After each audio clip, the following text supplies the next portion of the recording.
Hello students. So now we'll be talking about translation process of translation. Now what is the meaning of translation? In central dogma of life, DNA changes to RNA and RNA changes into protein, right? So DNA changing into DNA is called as replication.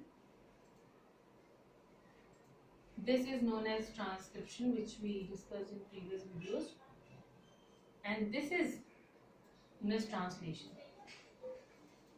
What does that mean? That we are translating the script which got changed from DNA to RNA. I've discussed already that. Now the script is in the form of A, U, G, C, G, A, for example. So this is in the form of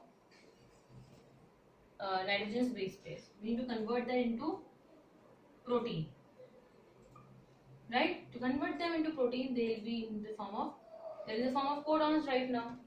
Now they are going to be transcribed into, they'll be translated into some amino acid which will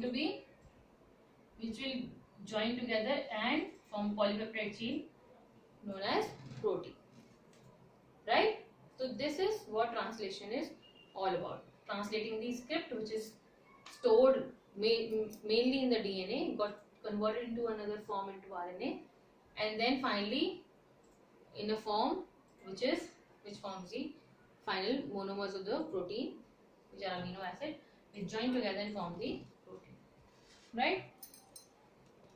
So for the translation process, we know the RNA is responsible for that. Now there is a role of RNA. First RNA we talked about, there are three kinds of RNA we talked about. mRNA, which has the code, right? Which has the single strand structure, which has the code. For example, this. Then there is rRNA, which forms the ribosome, which is the site for synthesis of protein. So it forms the ribosome, where the protein is being synthesized. That means where these amino acids are being joined. And then there is tRNA, transfer RNA. What is transferring? It is carrying each tRNA is like an adapter which is carrying the amino acid, and the other side it has the opposite of the codon, which is known as anticodon. So it carries the amino acid, it first reads the codon, binds to it, and then automatically that amino acids get attached to the previous one. Now how does this take, the whole process is known as translation. So this is the role of, so they act as an adapter, they are the makers of the ribosome, which is the site where all this process, where the mRNA is there and tRNA is getting the stuff, and mRNA which is having the actual code, which is responsible for the formation of protein. So we'll just study in detail about them. First, mRNA we studied about, so how it is formed in transcription. Ribosome is a structure which has two subunits. So basically what happens is that this is one subunit, this is another subunit, and here is your mRNA. So ribosome is basically formed of some proteins, specific proteins, and rRNA. So rRNA plus some proteins form the ribosome. If you want to know any in detail about any topic, let me know in the comment section. And here is your mRNA having the code. Right? Now where is the role of tRNA? tRNA is basically, when we study it, it is in the form of clover leaf shape. That is in the form of like this. Right? Having anticodon here and amino acid bound here. So first of all, tRNA needs to, this is the one which is getting the amino acid according to the code into the ribosome. So first of all, this needs to get bound to the amino acid. So this binding of amino acid to the tRNA is known as charging of tRNA. Why we call it charging? Because charging means again adding the amino acid. Let's assume that there was another process going on in another ribosome where this particular tRNA got the amino acid according to the codon. Now this tRNA is not having the amino acid because it just transferred the amino acid to the to that particular place where the protein was being synthesized in ribosome number A. Now this is ribosome number B where same codon is there and same amino acid is needed. So what will happen if it will go alone without amino acid? There is no use. So first it needs to go to the place where it can bind to the amino acid, and that is known as charging of tRNA. It binds to the amino acid, gets charged again, and then brings this amino acid to the required place wherever the translation is taking place. So first starting with charging of tRNA. Now charging of tRNA is done. The charge of tRNA is done. It's not random. It's specified that this particular tRNA is going to carry this amino acid. And how is it specified? Let's assume that GAG is responsible for the formation of glutamate, right? So this particular, the tRNA of this particular, the one which is carrying this particular amino acid, glutamate, right, is going to have the codon which will be anti of this, So it will be what? CUC. Because if it will be CUC, then only it will bind to the GAG. Let's say here it is GAG. Then this particular will go and bind to this one. It will not be the same codon. If it will be the same codon, it will not bind to the to that sequence.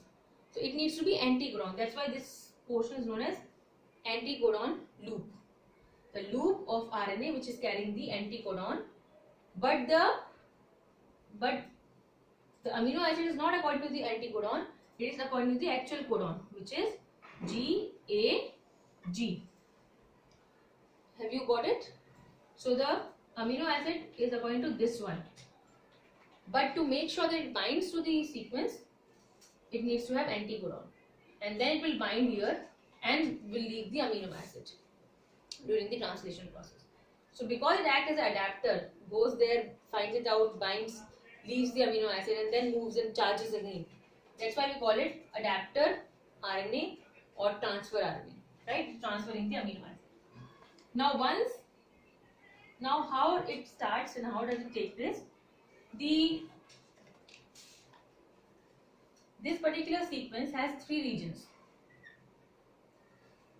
acceptor site, protein polypeptide making site, and exit site.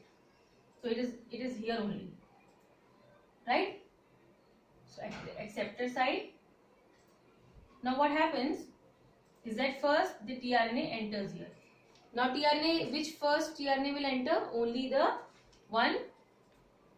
First they see the AUG in the sequence because it is the starting point.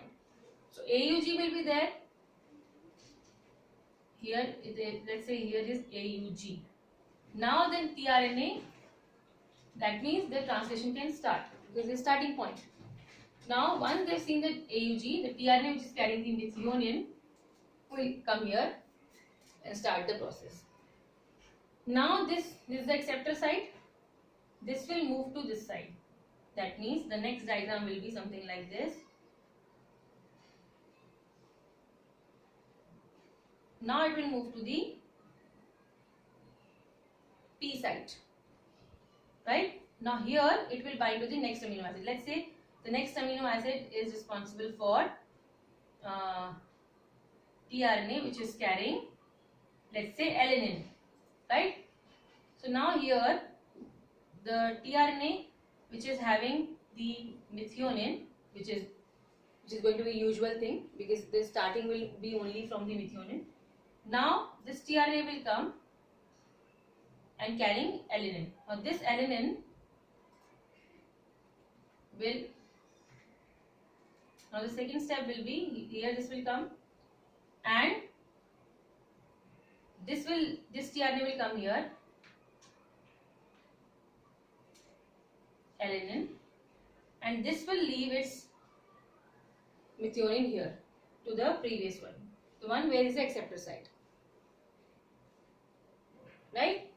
And it will move to the exit site because it is now empty.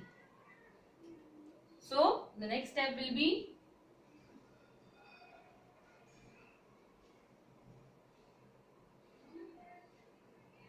EPA, these three sites.